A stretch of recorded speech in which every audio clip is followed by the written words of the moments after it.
ஆஞ்சநேயர் சிறு குழந்தையாக இருந்த பேயாது தனது தாய் அஞ்சனையிடம், எனக்கு பசிக்கிறது என்றால் இப்பேயாது நீ உணவு தருகிறாய். நீ அருகில் இல்லாத சமயத்தில் எனக்கு பசி வந்தால் நான் என்ன செய்வது என குழந்தை தனமாக கேட்டுள்ளார். அதற்கு அவரது தாய், பழங்களை பறித்து சாப்பிடு என பதிலளித்துள்ளார். அப்பேயாதும் விடாமல் பழமா, அது எப்படி இருக்கும் என கேட்டுள்ளார் ஆஞ்சநேயர்.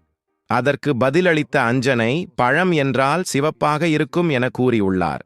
தாயின் பாதார விந்தங்களில் விழுந்து வணங்கி தொழுதான் நற்குணங்களே வடிவான ஆஞ்சநேயன்.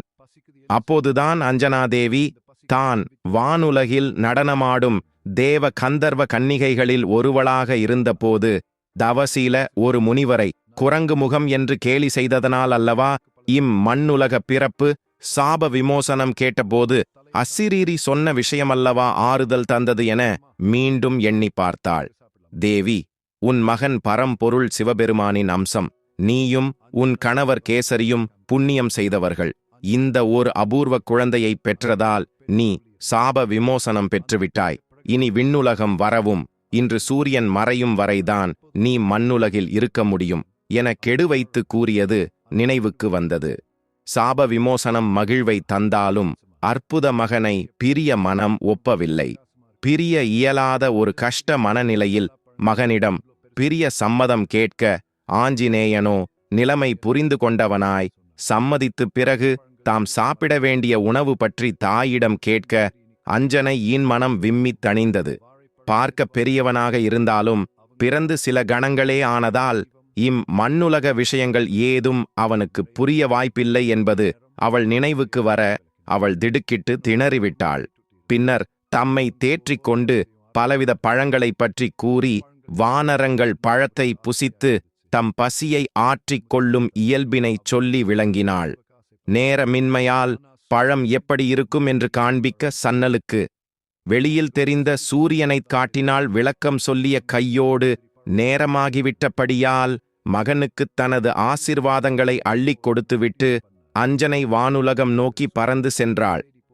பழம் சாப்பிட ஆசைப்பட்ட ஆஞ்சநேயன் அன்னை கூறி காண்பித்ததை நினைவுபடுத்திக் கொண்ட பின் ஆதவனே பழம்தான் என எண்ணியவனாய் தாவி குதித்தெழுந்து படுவேகமாக விண்ணில் நீந்திப் போய் சூரியனை எடுத்து விழுங்கியே விட்டான்.